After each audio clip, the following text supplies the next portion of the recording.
നമസ്കാരം, ഞാൻ ഡോക്ടർ കീർത്തി സുരേഷ്. പുതിയൊരു വീഡിയോയിലേക്ക് എല്ലാവർക്കും സ്വാഗതം. ഗർഭിണികള് പൊതുവെ ഡേറ്റ് അടുക്കുമ്പോൾ ഡോക്ടേഴ്സിനോട് ചോദിക്കാറുള്ള ഒരു ചോദ്യമാണ്, ഡോക്ടർ സുഖപ്രസവം ആയിരിക്കോ, ഇത് ഓപ്പറേഷൻ ആയിരിക്കോ? ശരിക്കും പറഞ്ഞു കഴിഞ്ഞാല് ഇതിനൊരു ഡെഫിനറ്റ് ആയിട്ടുള്ള ആൻസർ നമുക്ക് ഒരിക്കലും കൊടുക്കാനായിട്ട് സാധിക്കില്ല, പ്രത്യേകിച്ച് നോർമൽ ഡെലിവറിയുടെ കാര്യത്തിൽ. കാരണം കുറച്ച് കണ്ടീഷൻസിലൊക്കെ ഇപ്പൊ മറുപിള്ള താഴെ ആയിരിക്കുന്നു, അല്ലെങ്കിൽ മുന്നേ 2 സിസേറിയൻ കഴിഞ്ഞതാണ്, അങ്ങനെയുള്ള ചില കേസുകളിലൊക്കെ നമുക്ക് തീർച്ചയായിട്ടും പറയാൻ പറ്റും സുഖപ്രസവം എന്തായാലും പറ്റില്ല, സിസേറിയൻ തന്നെ ആയിരിക്കും എന്നുള്ളത്.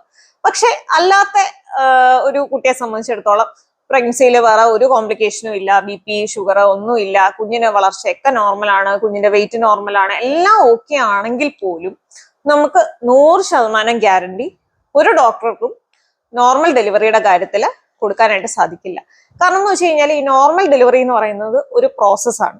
അപ്പൊ ഈ ഒരു പ്രോസസ്സിൽ ഏത് സ്റ്റേജിൽ വേണമെങ്കിലും ചേഞ്ചസ് വരാം, വേരിയേഷൻസ് വരാം. അപ്പോൾ ഈ നോർമൽ പ്രോസസ്സ് എന്നുള്ളത് മാറി നമുക്ക് ഒരു എമർജൻസി ആയിട്ടുള്ള ഓപ്പറേഷന്റെ ആവശ്യം വേണ്ടി വന്നേക്കാം. കാരണം ചിലർക്ക് ലാസ്റ്റ് സ്റ്റേജ് വരെ പോകും. കാരണം താഴെയൊക്കെ മാക്സിമം വികാസം വന്ന് കുഞ്ഞ് താഴോട്ട് ഇറങ്ങാനായിട്ട് നിൽക്കുമ്പോഴായിരിക്കും കുഞ്ഞിന്റെ ഹൃദയത്തുടിപ്പിന് പെട്ടെന്ന് വ്യത്യാസം വരുന്നത്. അപ്പൊ അങ്ങനെയുള്ള കേസിൽ ഇല്ല, ഞാൻ സുഖപ്രസവമേ പറ്റുള്ളൂ എന്ന് പറഞ്ഞ ഒരു ഡോക്ടറിന് വാശി പിടിക്കാനായിട്ട് പറ്റത്തില്ല. അപ്പൊ എമർജൻസി ആയിട്ട് ഓപ്പറേഷൻ ചെയ്ത് കുഞ്ഞിനെ പുറത്തെടുക്കുമ്പോഴായിരിക്കും കുഞ്ഞിന്റെ ആരോഗ്യത്തിന് അത് സേഫ് ആയിട്ടുള്ളത്. അപ്പം സേഫും ഹെൽത്തിയും ആയിട്ടുള്ള ഒരു അമ്മയും കുഞ്ഞും ഉണ്ടാവുക എന്നുള്ളതാണ് നമുക്ക് ഏറ്റവും ഇമ്പോർട്ടന്റ്. അപ്പൊ അതിന് സുഖപ്രസവം ആണെങ്കിൽ സുഖപ്രസവം, അഥവാ ഓപ്പറേഷൻ വേണ്ടി വന്നാൽ ഓപ്പറേഷൻ. അപ്പോൾ അല്ലാതെ നമുക്ക് ഡെഫിനറ്റ്ലി ആർക്കും 100% ഗ്യാരണ്ടി നമുക്ക് സുഖപ്രസവത്തിന്റെ കാര്യത്തിൽ പറയാനായിട്ട് പറ്റില്ല. പിന്നെ പലരും ചോദിക്കാറുണ്ട്, ഏതാണ് നല്ലത്, സുഖപ്രസവമാണോ സിസേറിയൻ ആണോ നല്ലത്? ആക്ച്വലി പറഞ്ഞു കഴിഞ്ഞാൽ സുഖപ്രസവം അഥവാ നോർമൽ ഡെലിവറി എന്ന് പറയുന്ന ഒരു നോർമൽ പ്രോസസ്സാണ്. വേറെ അനസ്തീഷ്യോ അല്ലെങ്കിൽ മയക്കത്തിന്റെ മരുന്ന് കൊടുക്കേണ്ട ആവശ്യമോ അല്ലെങ്കിൽ വയറ് ഓപ്പറേഷൻ ചെയ്ത് തുറക്കേണ്ട ആവശ്യമോ ഒന്നുമില്ല ഒരു നോർമൽ ഡെലിവറി ആണെങ്കിൽ. പക്ഷെ എല്ലാവർക്കും അത് പോസിബിൾ ആയിരിക്കില്ല. ചില സിറ്റുവേഷൻസിൽ അത് അമ്മയുടെയും കുഞ്ഞിന്റെയും ജീവന് സേഫും ആയിരിക്കില്ല. അപ്പൊ അങ്ങനെയുള്ള സിറ്റുവേഷൻസിൽ നമുക്ക് തീർച്ചയായിട്ടും ഓപ്പറേഷൻ ആയിരിക്കും നോർമൽ ഡെലിവറിയെക്കാട്ടിലും സേഫ്. അതുകൊണ്ട് നമുക്ക് 1 to 1 ആയിട്ട് അത് നമുക്ക് ഡീൽ ചെയ്യാൻ പറ്റുള്ളൂ. കാരണം എല്ലാവർക്കും ഒരു ജനറൽ റൂൾ എന്നുള്ള പോലെ നമുക്ക് പറയാനായിട്ട് പറ്റില്ല. ചില കണ്ടീഷൻസിൽ ചില ആൾക്കാർക്ക് ചിലപ്പോൾ നമ്മൾ കമ്പയർ ചെയ്ത് നോക്കുമ്പോൾ ഒരു ഓപ്പറേഷൻ അല്ലെങ്കിൽ സിസേറിയൻ ആയിരിക്കും നോർമൽ ഡെലിവറിയെക്കാട്ടിയും കുറച്ചുകൂടി സേഫ്.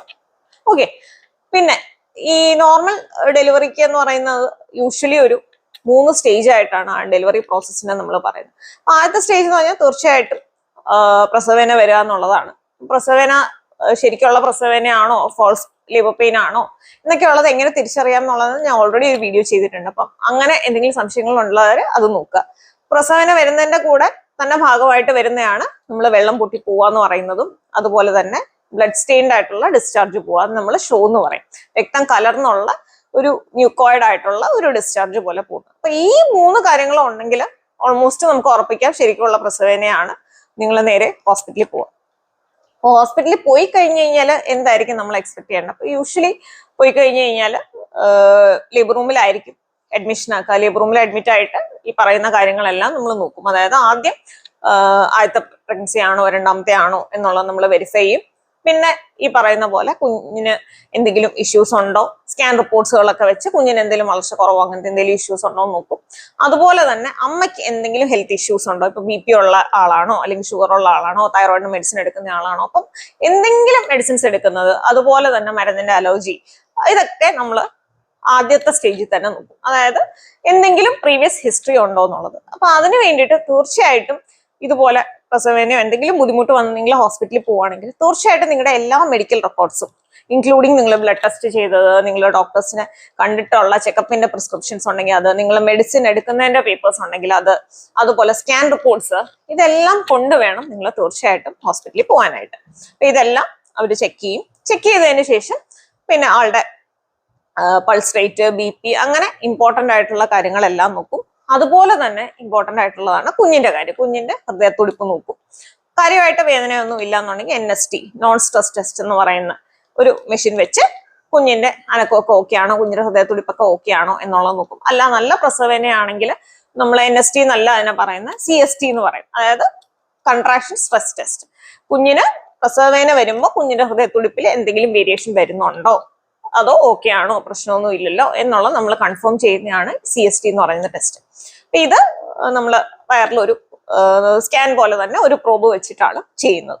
പിന്നെ നമ്മൾ നോക്കുന്നത് ഈ പറയുന്ന പോലെ വേദന വരുന്ന സമയത്തുള്ള യൂട്രസിന്റെ കൺട്രാക്ഷൻ എന്ന് വെച്ചാൽ യൂട്രസ് മുറുകി വരുന്നു, റിലാക്സ് ചെയ്യുന്നു, മുറുകി വരുന്നു, റിലാക്സ് ചെയ്യുന്നു. അപ്പൊ ഇങ്ങനെ മാറി മാറി വരും.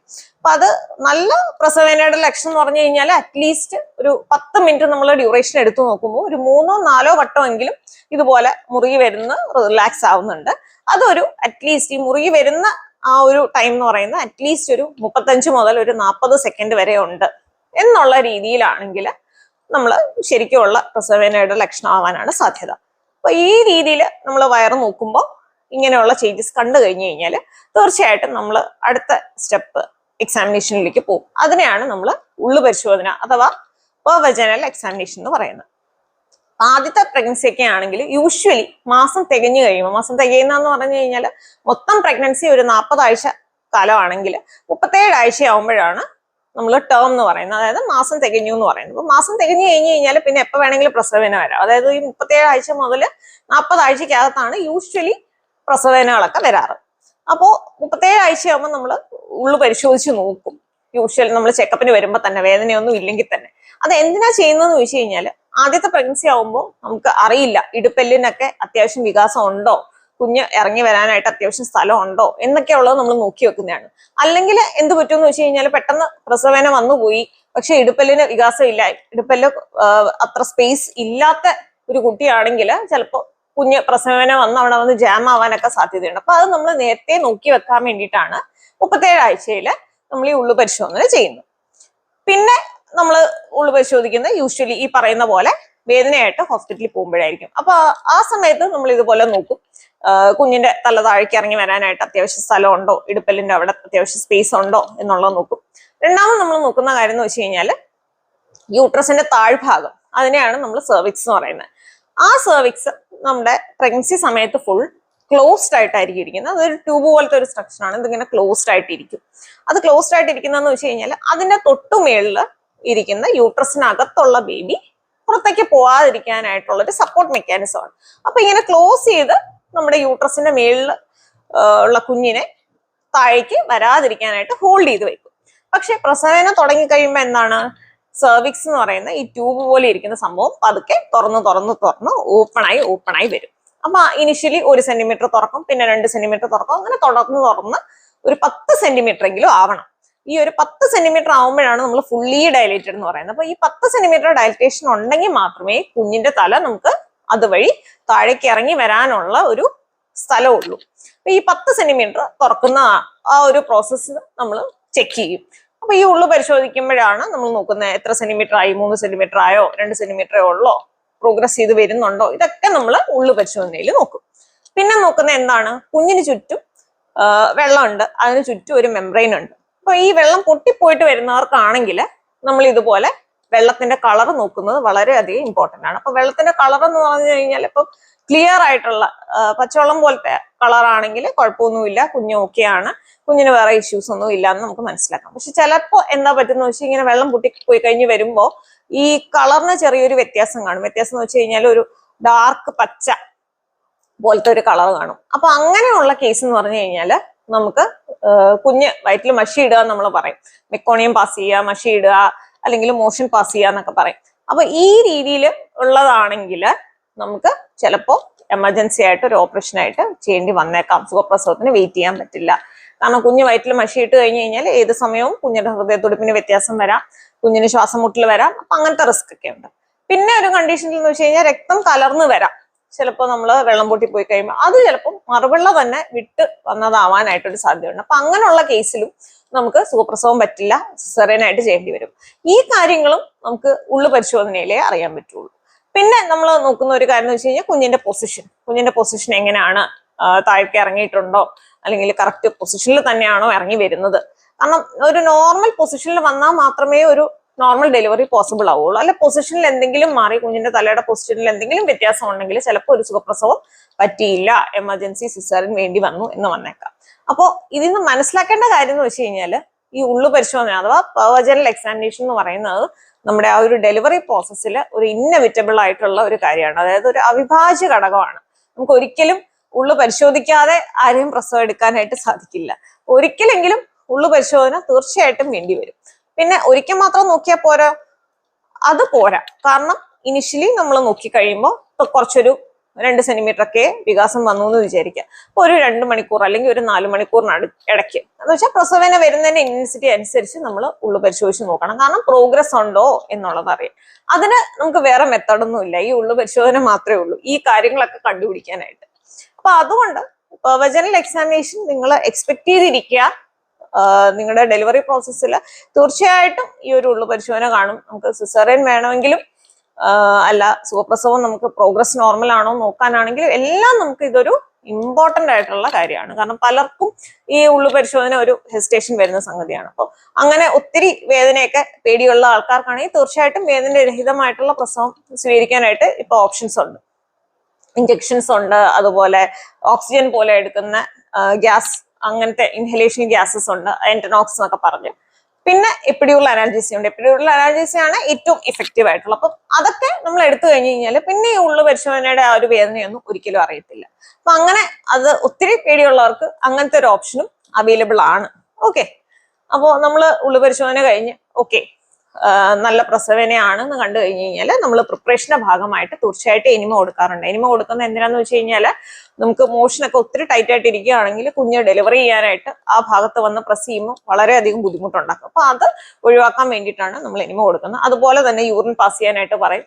മൂത്രസഞ്ചി നിറഞ്ഞിരുന്നാലും ഇതുപോലെ തന്നെ കുഞ്ഞിന്റെ തല താഴേക്ക് ഇറങ്ങാനായിട്ട് ബുദ്ധിമുട്ടുണ്ടാവും. അപ്പൊ ആ രീതിയിൽ നമ്മൾ നോക്കും.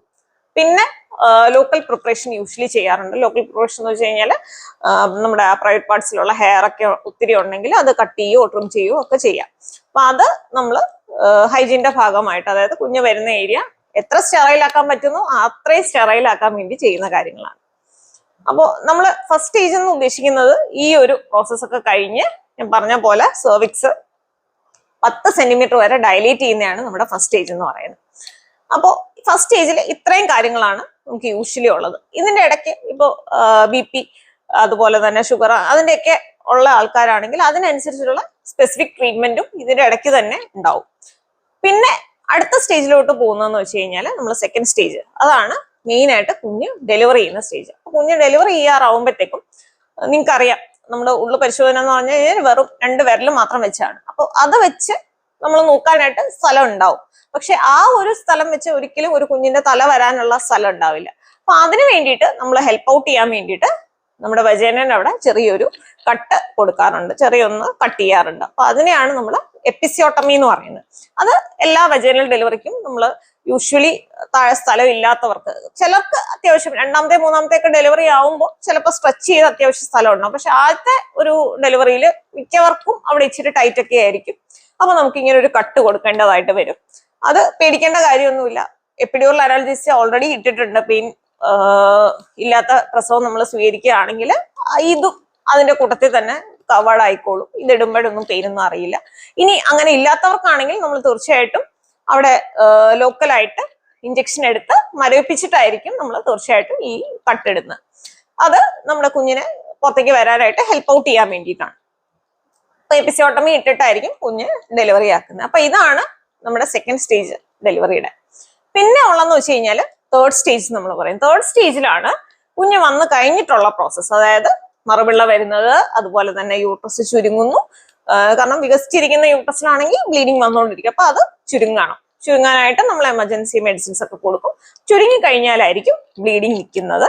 അതുപോലെ തന്നെ ഞാൻ നേരത്തെ പറഞ്ഞ പോലെ താഴത്തെ എപ്പിസിയോട്ടമി എന്ന് പറയുന്ന ആ കട്ട് നമ്മൾ തുന്നുന്നതും ഈ സമയത്തായിരിക്കും. അപ്പൊ ഇതൊക്കെയാണ് നമ്മൾ തേർഡ് സ്റ്റേജ് എന്ന് പറയുന്നത്. അതുപോലെ തന്നെ ബ്രസ്റ്റ് ഫീഡിങ് നമ്മൾ ഇനിഷ്യേറ്റ് ചെയ്യുന്നതും ഇത് കഴിഞ്ഞിട്ടായിരിക്കും. അപ്പൊ ഇതാണ് നമ്മുടെ നോർമൽ ഡെലിവറിയുടെ പ്രോസസ്സ് എന്ന് പറയുന്നത്. അപ്പോൾ ഇത് നമ്മൾ കുറച്ചുകൂടെ ഫാസ്റ്റ് ആക്കാനായിട്ട് ഇപ്പോൾ ഉള്ള പുതിയ മെത്തേഡ്സ് എന്ന് പറഞ്ഞാൽ ഞാൻ ഒന്ന് നേരത്തെ പറഞ്ഞു, പെയിൻ റിലീഫിന് വേണ്ടിയിട്ട് എപ്പിഡ്യൂറൽ അനാൽജേസിയ കൊടുക്കുക എന്നുള്ളത്. അതിനെപ്പറ്റി ഞാൻ ഓൾറെഡി ഒരു വീഡിയോ ചെയ്തിട്ടുണ്ട്. അപ്പം അതിനെ പറ്റി എന്തെങ്കിലും ഡീറ്റെയിൽസ് അറിയാൻ താല്പര്യം ഉണ്ടെങ്കിൽ ആ വീഡിയോ ഒന്ന് കണ്ടു നോക്കുക. പിന്നെ ഉള്ള കാര്യം എന്ന് വെച്ച് കഴിഞ്ഞാൽ ഒരു ലേബർ കമ്പാനിയൻ എന്നുള്ളതാണ്. കാരണം ഇപ്പോഴത്തെ എല്ലാ ഡെലിവറി പ്രോസസ്സിലും നമ്മൾ കണ്ടുവരുന്ന ഒരു ലേബർ കമ്പാനിയൻ, അത് ഹസ്ബൻഡ് ആയിക്കോട്ടെ, അമ്മയായിക്കോട്ടെ, അല്ലെങ്കിൽ ഫാമിലി മെമ്പേഴ്സ് ആയിക്കോട്ടെ, ആരെങ്കിലും അല്ലെങ്കിൽ ഫ്രണ്ട്സിലായാലും ആയിക്കോട്ടെ. അപ്പൊ അങ്ങനെ ഒരാൾ ഉണ്ടെങ്കിൽ പൊതുവെ ഈ ഡെലിവറി പ്രോസസ് ഒക്കെ കുറച്ചുകൂടെ സ്മൂത്ത് ആയിട്ട് പോകുന്നതായിട്ട് നമ്മൾ കാണാറുണ്ട്. കാരണം എന്ന് വെച്ച് കഴിഞ്ഞാൽ നമ്മുടെ ലേബർ റൂം എന്ന് പറയുന്നത് ഇപ്പൊ ആദ്യമായിട്ട് ഡെലിവറി ചെയ്യാൻ വരുന്ന ഒരാൾക്കാണെങ്കിൽ ഒരു കംപ്ലീറ്റ്ലി ഒരു പുതിയ എൻവയോൺമെന്റ് ആയിരിക്കും. നമ്മുടെ OP-യിൽ വരുന്ന പോലെയോ അല്ലെങ്കിൽ ബാക്കി വാർഡിലുള്ള പോലെയോ റൂമിലുള്ള പോലെയോ ഉള്ള ഒരു അറ്റ്മോസ്ഫിയർ ആയിരിക്കില്ല ലേബർ റൂമിലുള്ളത്. മിക്കവരും അത്ര ഫെമിലിയർ അല്ലാത്ത ഫേസസ് ആയിരിക്കും. അപ്പൊ അങ്ങനെയുള്ള സിറ്റുവേഷനിൽ നമുക്ക് പരിചയമുള്ള ഒരാളാണെങ്കിൽ തീർച്ചയായിട്ടും നമുക്ക് സ്ട്രെസ് ഹോർമോൺസ് ഒക്കെ കുറഞ്ഞിരിക്കും. അപ്പൊ സ്ട്രെസ് ഹോർമോൺസ് ഒക്കെ നമ്മുടെ ഡെലിവറി സമയത്ത് കുറഞ്ഞു കഴിഞ്ഞു കഴിഞ്ഞാൽ ശരിക്കും പറഞ്ഞു കഴിഞ്ഞാൽ നമ്മുടെ ഡെലിവറി പ്രോസസ്സ് ഇപ്പം താഴത്തെ വികാസം വരുന്ന ആയിക്കോട്ടെ, നമുക്ക് പുഷ് ചെയ്യാനുള്ള ആ ഒരു ടെൻഡൻസി ആയിക്കോട്ടെ, അതെല്ലാം കുറച്ചുകൂടെ കൂടുതലായിരിക്കും. നമ്മൾ ഈ സെക്കൻഡ് സ്റ്റേജിലാണ് ആ പുഷിങ്ങിന്റെ ആ സമയമൊക്കെ വരുന്നത്. അപ്പൊ ആ സമയത്തൊക്കെ ശരിക്കും പറഞ്ഞാൽ ഒരു ലേബർ കമ്പാനിയൻ ഉണ്ടെങ്കിൽ അവര് കുറച്ചുകൂടി ഇൻസ്പയർ ചെയ്യാനും അതുപോലെ തന്നെ കുറച്ചുകൂടെ പുഷ് ചെയ്യാനൊക്കെ സൈക്കോളജിക്കലി ഒരു സപ്പോർട്ടായിട്ട് നിന്ന് കഴിഞ്ഞു കഴിഞ്ഞാൽ നമ്മുടെ ഈ പറയുന്ന പോലെ ആ പ്രോസസ്സ് കുറച്ചുകൂടി ഈസി ആയിട്ട് കടന്നു പോകും. പിന്നെ പലരും സ്റ്റിൽ ചോദിക്കുമ്പോൾ പറയാറുണ്ട്, നമ്മള് സുഖപ്രസവമായിരുന്നോ സിസേറിയനായിരുന്നോ എന്ന് നമ്മൾ ചോദിക്കുമ്പോൾ പ്രസവമായിരുന്നു ഡോക്ടറെ, അത്ര സുഖമൊന്നും അല്ലായിരുന്നു എന്ന് പറയും. അതിന് കാരണം എന്ന് വെച്ച് കഴിഞ്ഞാൽ ചിലർക്ക് ഞാൻ പറഞ്ഞ പോലെ ഈ പ്രോസസ്സ് കുറച്ച് ലോങ് ആയിട്ട് പോവാം. കാരണം പ്രസവവേദന വന്നു കഴിഞ്ഞു കഴിഞ്ഞാൽ ചിലപ്പോൾ ഒരു 24 മണിക്കൂറോളം എടുത്തേക്കാം പ്രസവിക്കാനായിട്ട്. ചിലർക്കെന്ന് പറഞ്ഞു കഴിഞ്ഞാൽ കുറച്ച് ഫാസ്റ്റ് ആയിട്ട് പോകും. ചിലപ്പോൾ ഒരു 4-5 മണിക്കൂറിനുള്ളിൽ തന്നെ ഡെലിവറി നടക്കാനും മതി. അപ്പൊ അത് നമുക്ക് പറയാൻ പറ്റില്ല.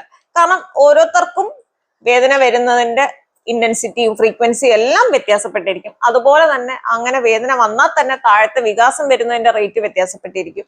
അതുപോലെ കുഞ്ഞു താഴേക്ക് ഇറങ്ങുന്നതിന്റെ സ്പീഡ് വ്യത്യാസപ്പെട്ടിരിക്കും. അപ്പൊ ഇതെല്ലാം ഫാക്ടേഴ്സും ആഡ് ഓൺ ചെയ്യുമ്പോഴാണ് നമുക്ക് ഒരു ഡെലിവറി പ്രോസസ്സിന്റെ ഒരു ടൈം എന്ന് പറയുന്നത്. അപ്പൊ അത് നമുക്ക് ആർക്കും ഇത്ര ആയിരിക്കും, ഇന്ന ആളുടേത് ഇത്ര മണിക്കൂറിനുള്ളിൽ പ്രസവിച്ചിരിക്കും എന്ന് നമുക്ക് പ്രഡിക്റ്റ് ചെയ്യാനായിട്ട് പറ്റില്ല. അപ്പൊ ഏകദേശം നമുക്ക് ഇതിനുള്ളിൽ ഡെലിവറി ആവും, അഥവാ അതുവരെ ആയില്ലെങ്കിൽ സിസേറിയൻ ചെയ്യേണ്ടി വന്നേക്കാം എന്നേ നമുക്ക് പറയാൻ പറ്റുള്ളൂ. അപ്പൊ അതുകൊണ്ട് തന്നെ നമുക്ക് കുറച്ചൊന്ന് പ്ലാൻഡ് ആയിട്ട് ആൻസിപ്പേറ്റ് ചെയ്തിരിക്കുക. കാരണം ചിലപ്പോൾ 24 മണിക്കൂർ വരെയും വേണ്ടി വന്നേക്കാം. കാരണം ചില പേഷ്യൻസിനൊക്കെ ലേബർ റൂമിൽ കയറ്റിയിട്ട് ബൈസ്റ്റാൻഡേഴ്സ് ചോദിക്കാറുണ്ട്, രാവിലെ കയറ്റിയതാണ് ഡോക്ടറെ, വൈകിട്ടായി, ഇതുവരെയും പ്രസവമായില്ലേ എന്ന് അത് ചോദിക്കാറുണ്ട്. അപ്പൊ ഇതൊന്നും ഫുള്ളി നമ്മുടെ കയ്യിൽ അല്ലെങ്കിൽ നമ്മുടെ കൺട്രോളിലുള്ള കാര്യമല്ല. ഇതൊക്കെ കുറച്ച് ഹെൽപ്പ് ഔട്ട് ചെയ്യാനായിട്ട്, അതായത് സ്പീഡ് കുറച്ച് കൂട്ടാനായിട്ട് നമുക്ക് മെഡിസിൻസ് കൊടുക്കാം. ഈ പറയുന്ന പോലെ എപ്പിഡ്യൂറൽ അനാൽജീസിയ ഒക്കെ നമുക്ക് കൊടുക്കാം. അതൊക്കെ കുറച്ചുകൂടെ ഫാസ്റ്റർ ആക്കും എന്നുള്ളതേ ഉള്ളൂ. പക്ഷെ ഡെഫിനറ്റ്ലി നമുക്ക് ഇത്ര മണിക്കൂറിനുള്ളിൽ പ്രസവിപ്പിക്കാം അങ്ങനെ നമുക്ക് പറയാനായിട്ട് സാധിക്കില്ല. അപ്പൊ അതിനെപ്പറ്റിയൊക്കെ മനസ്സിലാക്കി വെക്കുക. ഈ പറയുന്ന പോലെ ബ്രീതിങ് എക്സസൈസ് ആയിക്കോട്ടെ, അല്ലെങ്കിൽ ഡെലിവറിയുടെ പ്രോസസ്സിനെ പറ്റി എന്തെങ്കിലും സംശയങ്ങളൊക്കെ ഉണ്ടെങ്കിൽ അതൊക്കെ നേരത്തെ നിങ്ങളുടെ ഡോക്ടറോട് ചോദിച്ച് ഒന്ന് സൊല്യൂഷൻസ് ഒക്കെ കണ്ടുപിടിച്ച് വെച്ചേക്കാം. പിന്നെ പെയിൻ ഒട്ടും സഹിക്കാൻ പറ്റാത്ത ആളാണെങ്കിൽ പെയിൻ റിലീഫിനുള്ള മെത്തേഡ്സിനെ പറ്റി നേരത്തെ ചോദിച്ചു വെച്ചേക്കാം. ഒരു ലേബർ കമ്പാനിയനെ നിങ്ങൾ റെഡിയാക്കി വെക്കുക.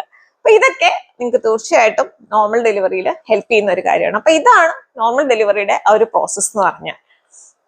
ഇത് മനസ്സിലാക്കി ഇരുന്ന് കഴിഞ്ഞു കഴിഞ്ഞാൽ നമ്മൾ ആ ഒരു ഫേസിൽ കൂടി കടന്നു പോകുമ്പോൾ നമുക്ക് കുറച്ചുകൂടി ഇനി ഇതായിരിക്കും, ഇപ്പൊ എനിക്ക് പ്രോഗ്രസ് ഉണ്ട്, അപ്പൊ ഡെലിവറി ആയിരിക്കും, അങ്ങനെയൊക്കെ പറഞ്ഞ് കുറച്ചൊന്ന് റിലാക്സ്ഡ് ആയിട്ടിരിക്കാം. അപ്പൊ അതാണ് അമ്മയുടെയും കുഞ്ഞിന്റെയും ഹെൽത്തിന് ഏറ്റവും നല്ലത്. അപ്പം ഡെലിവറി പ്രോസസ്സിനെ പറ്റി കുറച്ചൊരു ഐഡിയ കിട്ടിയെന്ന് വിചാരിക്കുന്നു. സ്റ്റിൽ നിങ്ങൾക്ക് എന്തെങ്കിലും സംശയം ഉണ്ടെങ്കിൽ തീർച്ചയായിട്ടും കമന്റ് ചെയ്യുക. വീഡിയോ ഇഷ്ടപ്പെട്ടെങ്കിൽ ലൈക്ക് ചെയ്യുക.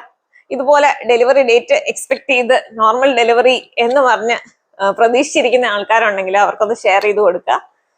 ഇതുപോലെയുള്ള ഇൻഫോർമേറ്റീവ് ആയിട്ടുള്ള വീഡിയോസ് പ്രഗ്നൻസിയെ പറ്റിയും ബാക്കി സ്ത്രീകളുടെ ആരോഗ്യത്തെ പറ്റിയൊക്കെയുള്ള ടോപ്പിക്സിനെ പറ്റി അറിയാൻ താല്പര്യമുള്ളവരെ തീർച്ചയായിട്ടും ചാനൽ ഒന്ന് സബ്സ്ക്രൈബ് ചെയ്യുക. മറ്റൊരു വീഡിയോ ആയിട്ട് കാണുന്നവരെ നന്ദി. Thanks for watching.